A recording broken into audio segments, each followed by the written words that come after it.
All right, we're doing a tour of the yard today. We're starting out in the front yard. This year, I had in mind a blue and salmon pink scheme. Dad had in mind a red and green theme, which he always loves. So I potted up these, and then he decided these needed to come out here as well. So this canna is going to bloom out salmon. We got the blue suede shoe salvia, and those are super big hummingbird attractors. Also the red canna up there and red petunias. We're using a coleus called Golden Dreams this year in the sun. We're going to see how well it holds up in the full sun because they're supposed to be bred to be more sun tolerant. Over here, I do have one rose left that I haven't gotten in the ground or put in a pot yet. That one's called Drop Dead Red. Our coral bells here are going through a bit of transplant shock, but we're keeping those watered in as I split up some big old clumps that we have to make a solid border. That kapow pink phlox just got put in the ground yesterday in between these two roses. We have just Joey and Chrysler Imperial. These two roses are hybrid teas. We also have Grapelicious phlox on either side. Boxwoods are starting to fill out and get pretty well established. On this side, also in our rabbit planters, we got a Grapelicious Echneveria here and another one on the other side called Holy Gate. So those kind of mimic some fleshy leaves like rabbits might like to eat. Again, here the coral bells are going through a bit of transplant shock. We got our boxwoods that we rescued from Rose Hill on either side of the porch. Those are starting to fill out, although they need a little trimming because I think they got some frost damage this spring. Our phlox are repeated here. Last night I just put in this little baby daylily called Blood, Sweat, and Tears. That's the only one left from the ones that we ran down to Lowe's to get before the garden tour last year. But I'm hoping that little guy will grow. I put some fertilizer spikes in with it, and hopefully we'll have a nice red daylily here soon. Over in the corner, we got a rose that's not blooming. That one technically, I think, has two kinds of roses growing out of one root. Here I noticed this growth is a lot longer and scragglier than the other growth that's on the main part of the plant. And I think this is a good example of what happens if you get a sprout that's growing out of the rootstock of a rose instead of the grafted top. So I think this is the grafted top, and we had a sprout here that came out of the rootstock. So this is a different rose. It's probably not a very desirable one. I was kind of letting it go because I was curious what the bloom would look like if it ever bloomed. But if you get a shoot out of a rootstock like that, lots of times it's a bit of a rambler or a wild rose that might have a real open form or something. So I'm just kind of letting that one go as an experiment because I want to see what it's going to do. We got some boxwoods here that Dad planted a couple years ago. These two big ones in the middle are ones that I rescued years ago. I'm thinking 2013, before our greenhouses were rebuilt. These two used to be on the outer side of our doors of our shed. And so when we tore down that shed, I took these boxwoods out and transplanted them here. They've been here ever since, and they are getting huge. They're probably a good 7 foot tall now. Last year, we replaced an old honeysuckle that had kind of died off here. This one's called Major Wheeler, and put it on the trellis that Robert built for me at work. Got a little hosta in front of it that somebody had given me. Not exactly sure of the variety. That was just a pass along plant. Coming into the backyard. We got a rain barrel over here. This comes in handy. I can switch the spout from the top deck down to the bottom one and fill both rain barrels when it rains. We've got hydrangea here. This is some sort of lace cap variety of hydrangea. It's one that's been in the yard ever since we moved into it. So that one came with the house. Magnolia over us over here. Lilac tree that's now done blooming. I am really excited to see this little patch start to grow in and bloom. Over there we got a swamp milkweed ready to bloom, which is a host plant for monarch butterflies. So the caterpillars can eat that milkweed. I planted a few little sugar tip Rosa Sharons along the back last year. They're starting to grow, believe it or not. These are bigger than they were last year, so I'm excited to see how those continue to grow. The thing that I'm most excited about is these two irises right here. They are about to bloom, and we'll have to do an updated video when they bloom. But these two are Japanese irises. They're supposed to be dinner plate size irises, and they're named Cheesecake and Tiramisu, the names of our two cats. So I planted them last year. I never did see a good bloom on them when I planted them midsummer. And they were a little stressed out in the greenhouse, but we're gonna see some blooms soon. In the middle, I planted 3 lupins. Those are another one of my absolute favorites. They're not blooming yet. We just started growing those from seed this summer or this spring. But usually when I've grown those, I've had deer nibble them off. So I'm hoping here they'll be close enough to the pole that the deer won't get them. I also planted 5 coneflowers in front. I believe these ones are Spirit of Cheyenne Spirit. That's what they're called. Yep, I knew it was something Native American, but yes, Cheyenne Spirit. And these ones I really like because I think they bloom out yellow and then they age to red as the flowers fade. So that's really cool. Woodgelia here, a couple blooms on top yet, but this thing's finishing up its bloom. Some boxwoods here. Well, step into the fountain garden. This area needs to be weeded a little bit, but we have some hostas, coral bells, moss. We did some containers in here this year. So I got some coleus, some fuchsia, begonias, creeping jenny in the container. Deer have been nibbling a little bit on our hostas, but that's okay. And I did these containers and put them on another pot to raise them up a little bit. The plume flowers coming out nicely. In this one, we've got a begonia called Pegasus here. Some of you may be familiar with the begonia called Griffin. And this is the same begonia, they just renamed it. But this one's grown more for its foliage than for its flowers. We've got our fuchsia here again. This one is called Dark Eyes. It's a trailing fuchsia. And we've got a repetition of the pots that we had before. Hostas and coral bells in the back are blooming nicely.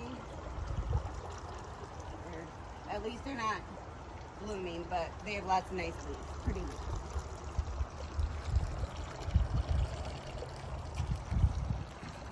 Over here, I had some leftover flowers I needed to plant. I got one last canna. I tried to do this one with Justin's red and green theme in mind over here, but I added the Mini Vista Midnight Petunia to kind of mimic the dark leaves of the canna. And we also have the sweet potato vine that is Illusion Midnight Lace. So that kind of tied the dark in with the bright green and the red for a nice container mix. We'll go ahead and travel around the perimeter of the yard and we'll see some stuff we got in the works back here. We got the hobbit door over there. A couple things on the tree. We need a good shot of this at the back of the garden, our bunny topiary right here. I need to do another trim on this guy here, but if you look real closely, you can see the front paws. It had some little chenille stem whiskers on there, and I need to trim the ears apart a little bit. We're working on a nice round body and a tail. And again, this is one of the boxwoods that had a little frost damage in the spring that I have to get through and just pick all this junk out of. Gardens along the side here. We transplanted, I believe these are ostrich ferns from our dentist's office, Dr. Sofero at Merritt Dental over in Holly. My mother-in-law, Connie, went over there and dug these all up from in front of his office when he said we could have some ferns. So those all got transplanted here and they filled in really nicely this year. We've got some hostas in between, Japanese painted ferns in front. Some more deer nibbled hostas up this way. And then we're going around the perimeter here. We've got a line of boxwoods back here that I was kind of doing in a square shape. Their spring growth is out. They look a little fuzzy right now, but I'm gonna let them keep growing through the summer. And then in the fall, when I'm ready for greens for my wreaths, I'll prune those up and get them in shape better. I also put in the ground some irises. They don't look like anything right now, but I was splitting them up in my garden at work and needed somewhere to put them. So those got cut back and put in here. Also in the iris family, I planted some blackberry lilies back here. Those I got from my friend Linda at the Open Gate Garden Club. At least she used to be in the garden club.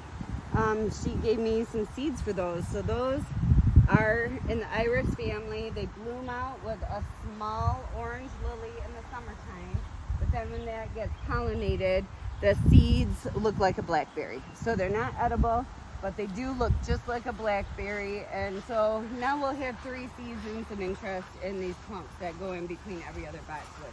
So the irises will bloom in the spring, blackberry lilies bloom in the summer, and then the seed pods create interest in the fall. Back here, we got some more hostas and some giant green arborvitaes that we're working on a big line along the back border with. I have been trimming these in the fall and bringing the greens in for leaves. If you looked real closely, you could look along this path that was in the ground that Jess is redoing right now. But you can see that is all trimmed back, so hopefully it didn't overlap the path stones.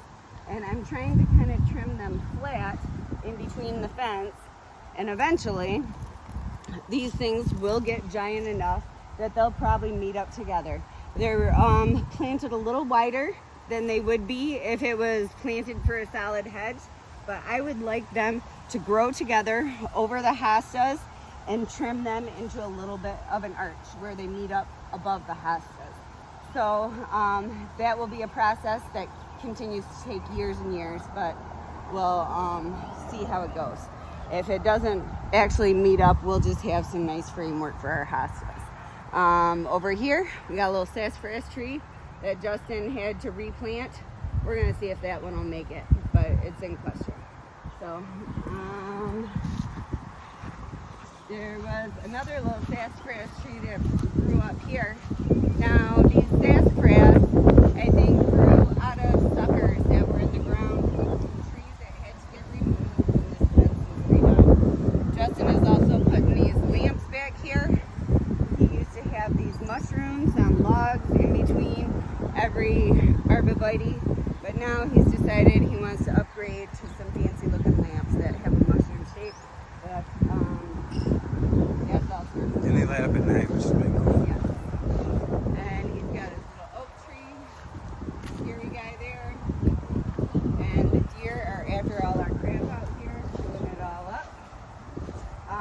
We got little rows out here. Got his little hobbit nook back there with some hostas and mushrooms. This is a patio rose called Children's Hope. Down this side, we got a peony that's done blooming. Daylilies are about to start, and the purple flowers in front are cat's pajamas. That's a dwarf variety of catmint. Flower buds are coming out on these daylilies, and the clematis that's blooming on the trellis is called Happy Jack. That's one that I planted last year, and it's finally well established and blooming this year. It's a little sideways. Yeah, whatever. Over here, we got cat's pajamas all down this border in between each of these arborvitaes. That clematis there is called Sweet Summer Love. So that one is another purpley pink color with the 4-flowered form of the clematis, but this one is like the small flower. Some of you guys may be familiar with the clematis that blooms in the fall called Sweet Autumn. That's a white one with this flower form. But I was super excited. I was able to find that small clematis in another color. So that's one of my new favorites. This one in the front isn't blooming quite yet, but that one is a pink obedient flower. That one was given to us at a perennial exchange from the Open Gate Garden Club last year. So that one is coming back. And here's the other one. We had a counterpart to it. This one over here is my all-time favorite perennial. Justin doesn't like it very much because it tends to flop out of the garden, but that's bee balm, and it's a bright pink one. There's a few flowers coming on this one. We had another one, but I'm afraid maybe somebody weeded it out. This daylily, again, it's not blooming yet. Buds are coming, but I think this one is called Nosferatu. So that one is the one that's named after a vampire. Super dark blood red flower, purpley in tone, with a bright green throat. And the other one that wasn't blooming yet with the bee balm over there is a really pretty salmon daylily that I transplanted from my house, from my parents' house, that I've had ever since I was a kid. So I split that one up a couple times and spread those throughout. Over here, we got a little swamp milkweed blooming by the arbor. We got cardinal climber climbing the archway here and blooming nicely today. That is gonna continue to take over that archway and cover it with red flowers that the hummingbirds love. I decided to move a few of my city slicker planters out, but then I had more containers and I put them over here anyway. So we got zinnias, snapdragons, and lantanas in these containers. Carrots growing in here for Ellery, green beans, sweet William, dianthus in the middle, a little basil in the back. We've got a cucumber. And here, climbing a little homemade trellis I made. Wondering if I can find out what variety that is, but I don't think I left the tag in there. Oh well, I think it's one called Baby that produces small cucumbers. I think we almost have our first cucumber ready to harvest here. In fact, I think I might. So we'll just take that one with us. First cucumber of the year. This is Ellery's secret little garden area. Yep. There's really nothing back here, so we just decided to grow veggies back here in the heat of the sun and out of the way. It's got a little trellis entering, and then over here right by the entrance to the secret garden, I cleared out a little bit of this milkweed, and there was some of those blackberry lilies. This is where they originally came from. I had them over here, and the seeds flopped over and were growing in the pathway. So I pulled those out and added them in the back. Here's a little butterfly garden. We've got our spice bush in the middle. This one is called Aphrodite. It's known by many names. It's also called a sweet shrub. And it's in the same, it's a type of allspice. If you're familiar with allspice from your cabinet, from your spice cabinet. So that one looks like a red magnolia.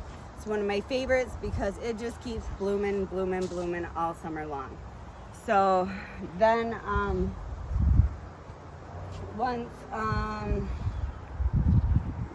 well, it just keeps blooming. That thing's gonna get huge. I got a couple of little miniature butterfly bushes in there. They're still coming up, but I planted some annuals around the swamp milkweed again that is about to bloom. That's again the whole plant for my monarch butterflies.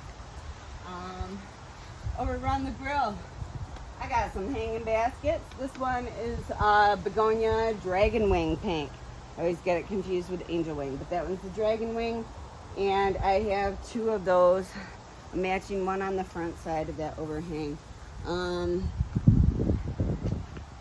Over here, I got our Roma tomato that somebody gave me the seeds from Greece, from the island of Kos. Apparently these are supposed to be the best tomatoes that you can eat.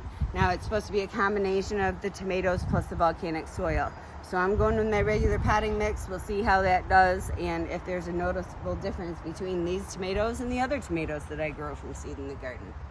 They're starting to ripen down there. Up here, we've got a rabbit's foot fern. There's the little feet poking out of the pot there. My friend Linda from Georgia gave me this. She gave me one plant that I split into 4. I brought 2 of them home, and I gave the other 2 to my friend Robert. This one right here is my favorite rose of all. I just deadheaded it, so it's not blooming at the moment, but it's called Distant Drums. This one is a floribunda, or a shrub rose that just continues to pump out flowers if you keep it deadheaded. Back here in the corner behind the wagon, we've got a little planter that I just had all these plants for full shade. So I tucked them away in a long planter that I had back here under the overhang. Got a few coral bells yet to pop in the ground today. All Justin's decorations. This one right here is a project in the works. This one is a Dracaena. Many of you may know it as Marginata Dracaena, but I bought it from Proven Winners. Their brand name is Cordillina Jade. So it's also called Madagascar Dragon Tree. It's a common house plant. But I am trying to make this into a cutback form. So when these got tall enough to my liking, started chopping them back. And then they're going to spread out side shoots. As these side shoots continue to grow, there's another little one back there that I cut off. This one had a side shoot that got knocked off, unfortunately. But I'm going to probably trim these again, and then I am rooting the pieces that I trimmed off. These 2 were just trimmed off 2 weeks ago. So they will send out shoots, but we're not there yet. So once I continue this for quite a few years, it should make a big cutback tree, they call it. And it's something that when I was working at the greenhouse in Grand Rapids, we would sell for $200 or higher. So it's in process. It'll take a few years, but that's a fun project long term. Again, here the angel winged begonias, the rabbit foot fern. That one's got lots of feet on it. So that's cool. We had our little ladder that we rescued out of the garbage here. I had some of my crew splatter it with paint. Justin helped out a little bit too. Added the green that we didn't have at work or whatever. I got this little shadow box I planted up with some hens and chicks for Ellery. We've got a coleus here again. This is Golden Dreams, the same thing I had in the bright sun in the front. But you can see that this one looks a lot more green than the bright yellow one that's out in the full sun. So depending on how much sun exposure you give it, the more the color comes out. So this one has been more in the shade and is a darker green than the bright yellow up front. Got a couple coral bells down in the bottom in a pot that I had rescued out of the front yard when they took out our tree, and those were all scorching in the front yard. That is one of the very few that I left in that pot over winter, and it survived and came back on its own, so that was nice. Around this way, we've got our pot tower. So we've got a little fountain going in there that Justin keeps filled up. A little lavender tree, some Irish moss. I'm thinking I still have to clean this out. This is the annual left from last year. This is Macardonia Gold Dust. That's a new one from this year, and that's the old one from last year. So I might try to pull that one out yet and do something with that pot a little more. Over and in the background you can see the nice boxwoods that have again been rescued and filled in. Around the driveway, just a couple things I want to show you. I moved a couple of my city slicker planters out here. So we've got a cherry tomato in here. This one is Sweet Million. We've got some cosmos in the background, some petunias, some annual phlox are in there as well.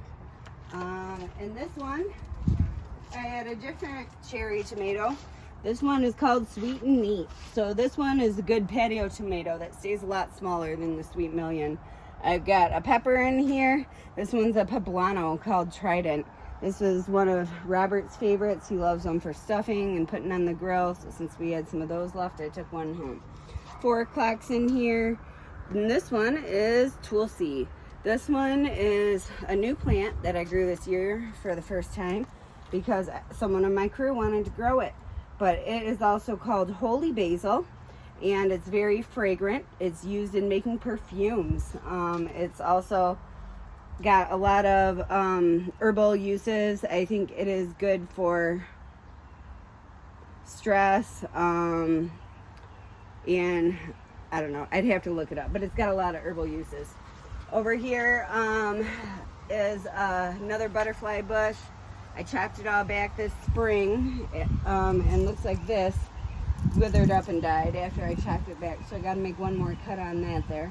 But this bush is called Miss Molly, and it seems to like this protected corner by the fence in the garage. A couple more things to show you quick by the side of the door. We've got a nice hanging basket here. This geranium and lobelia and euphorbia, my red, white, and blue combination. This rose here, again, was just deadheaded, not blooming at the moment, but this one is called Rosie the Riveter.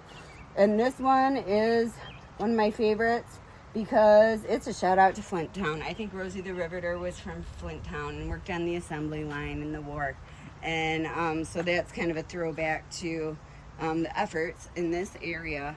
I've got a couple of boxwoods here that have been here, and I just keep on chopping them back to keep them out of the driveway and try to maintain that conical shape. A little juniper here has been growing in our driveway ever since we moved in. It's finally getting big. It's not supposed to be there, but it's not hurting anything yet, so we haven't weeded it out. And now we're going for the big finale, folks, the deck. I need to do a little bit of watering down here. Sorry, my sun patient wilted up there. But I got some sun patients, cannas, cat's pajamas, and a honeysuckle that I just planted in the corner there to replace this wisteria vine that wilted up and died this year for some reason. But I'm going to try to train the honeysuckle vine up the old wisteria trunk. This is a pretty cool ornate trunk. We've got the topiary in the corner there, the dwarf Alberta spruce that has been trained as compound.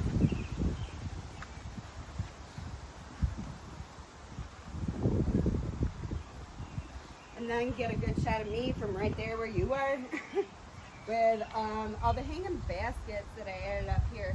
These little danglies hanging down are the bling that my friend from Linda also sent me from Georgia. These hanging baskets here, again, are the Midnight Vista Super Tunia. We got the Illusion Midnight Lace, sweet potato vine in there. And then this purple one out of the top is Angelonia Super Deep Blue, I believe. We've got some of the same purple repeated down there in an extra container I have. The verbena in there is called Violet Ice. Verbena Violet Ice. Super Verbena Violet Ice. So that is probably the first time you're seeing that one on camera. But that's one of my favorites with a little white eye and the purple bloom. If you travel up the deck this way, you get a nice little view of these pots by the entryway. This one is Salvia blue suede shoes in there. And again, the Illusion Midnight Lace. And we also have another salvia in here called Rockin' Deep Purple, or Rockin' Fuchsia. And that one's not quite blooming at the moment. But this one is one of my favorite verbenas, an upright version of verbena called Verbena Bonaceros, if you're talking scientific name, but the proven winner brand name is Meteor Shower.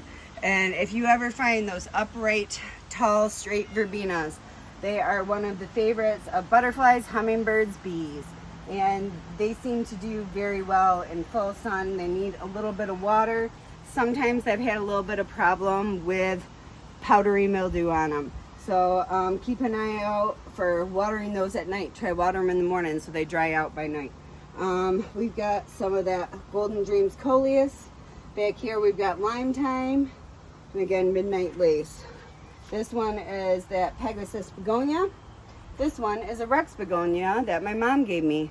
She had this in her house. I wintered it over one year, brought it back to her, and she was struggling with it the next year, and she said, Jessica, you can just have it. But it's come back nicely. When I repotted it several times, I found the one thing that was probably going wrong with it was getting overwatered. So after I repotted it, everybody wanted to continue to water it. I actually had to pull it into my office so that people would not water it, and then it was able to come back and revive. So on begonias, they are prone to rotting. Do not overwater. Be careful with that. Over here, we've got a foliage combo in my little fern container. This one is called Foxtail Fern. This one I bought from Charlie Lamont out on Fish Lake Road in Grange Hall. And I bought it last year. I split it up 4 times, but this is a variety of asparagus fern. It's not truly asparagus, it just looks like it. And it's also not truly a fern. If you look, we're getting all kinds of little flower buds in here. Real ferns don't flower, but this one will flower. It sends out a little white flower. It's not very noticeable, but if that gets pollinated, you'll also see red berries on this.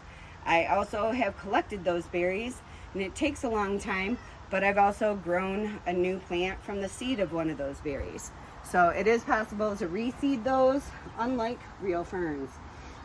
This fern in here is one that I got at my cousin's wedding. Cousin Brooke.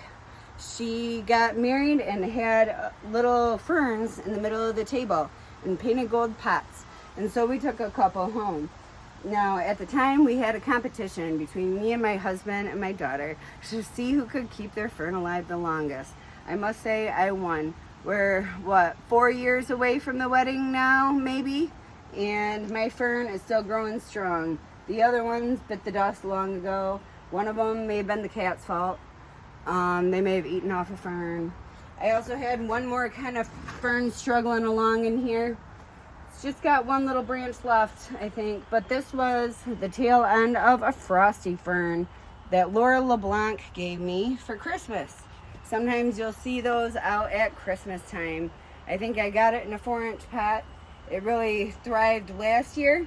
But it has been a long time since I repotted this, and I'm thinking that if I could repot this without killing that, it might help it, but I haven't done it yet.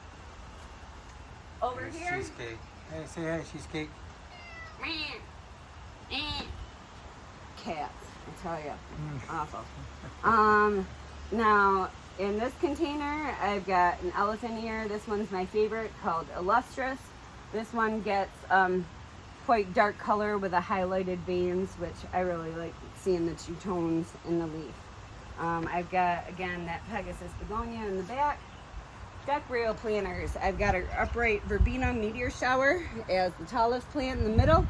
Then we've got Vermillionaire Kufia. That one is a hummingbird magnet. Common name is cigar plant. So that one, I have one more variety of, but this one variety is called Vermillionaire. I've got a blue lobelia in there, and this one is Laguna Sky Blue. That one was a proven winter variety that I transplanted. Little yellow flowers here, Macardonia Gold Dust. Those are some of my favorite low-growing trailing annuals. And we've got Lantana. This one is Luscious Berry Blend. That's another one of my favorites, and it's one of my favorites especially because you get 2 colors in the blossom, at least, sometimes more. That one I'd say has 3 because it's yellow, orange, and then pink. We've got our Rockin' Fuchsia Salvia here, Sweet William, Coleus in there. This is a trailing variety of Coleus called Strawberry Drop. We've got our Persimmon Petunia in there.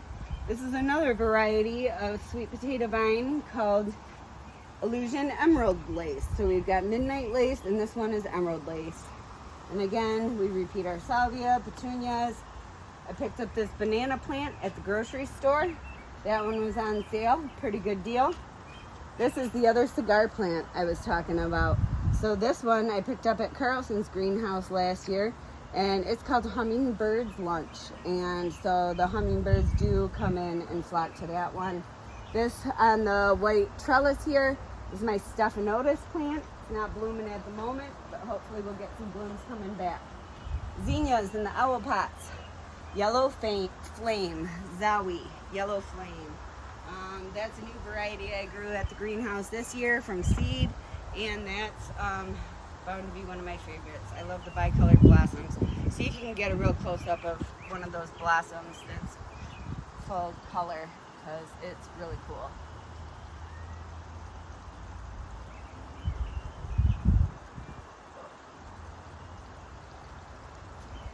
All right, then again, we've got another deck rail planter with the same planting scheme over here. These two are some of my favorites, looking big and tropical.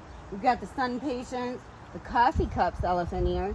So that one, I mean, it will actually collect water in the leaf like a little coffee cup, so that's where it gets the name. We've got our fuchsia, our Vista Fuchsia petunias in that arrangement, and our Rockin' Fuchsia salvia. In the middle here, I'm kind of losing my petals on these. We need to deadhead and get some more blooms out, but this is a sunflower called Saturn. That's one that I got from Proven Winners as a plug. We've got our sensitive plant here up next. So for those of you who haven't seen a sensitive plant before, you touch them and they fold up. So they're very sensitive. I've determined that this is a defense mechanism. If you look closely and you really disturb the plant, the leaves will fold down beneath the branches. These branches have little thorns on them. So that may be a defense mechanism to save the leaves from getting eaten by herbivores. So then I've got my 3-tier planter here that Robert made for me. I had to fix it up a little bit this year, but I got it planted again. I left the same stuff in the bottom that I had last year because it was still alive, but I cleaned out the top two, and we've got the Luscious Berry Blend Lantana in the second pot, and this is one of my favorite annuals here called Gomphrena Truffula Pink. So any of you who know the Dr. Seuss books, the truffula tree, I think, was in Horton Hears a Who, maybe? No, I think I got that wrong. You guys will figure it out. But that was named after a Dr. Seuss book where they have big poofy trees. And then we've got our hanging baskets up here. We've got the Vermillionaire repeated. We've got the bright purple or deep blue Angelonia, Angel Face Deep Blue. And this is one that we haven't seen before. The pink in here is Scabola Whirlwind Pink. And I really love the tone on those pink blossoms when you get close up. You got a little purple right by the center of the pink. And that fan flower is another common name for that. This over here I had to deadhead, but it's a celosia. I'm hoping that that one's going to get some more blooms. That one was called Dracula. It had a deep red, almost black blossom on it that was just beautiful.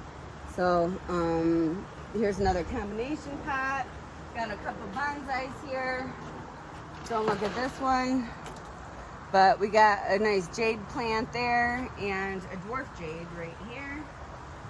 We've got that's one of the big echinaverias. That one's the Holy Gate, just like we had in the little rabbit pots out front.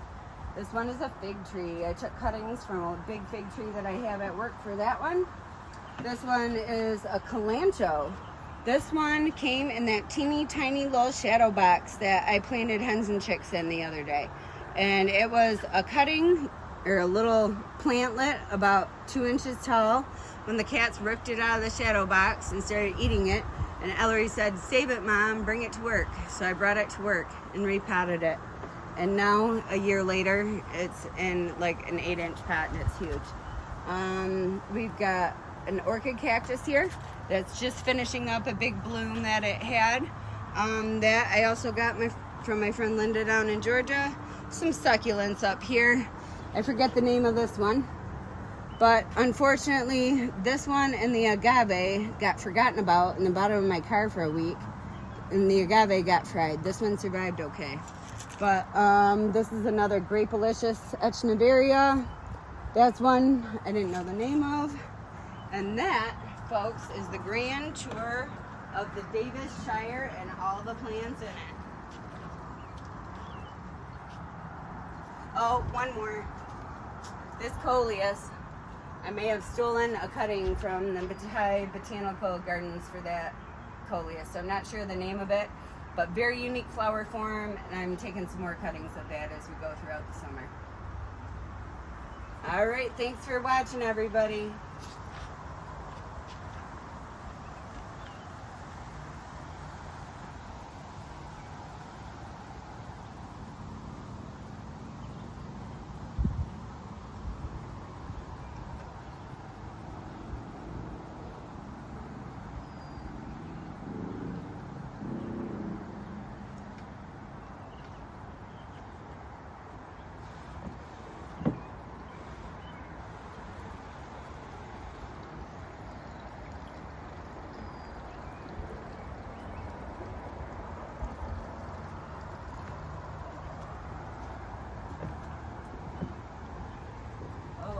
Forgot one more. This is a flowering maple. This one isn't truly a maple. It's really in the hibiscus family. But that was another one that my mom picked up and I wandered over for her, and that's a cutting that I got off the original plant she gave me probably 5 years ago, and I've been growing it in a tree form ever since. So have a good day, everyone.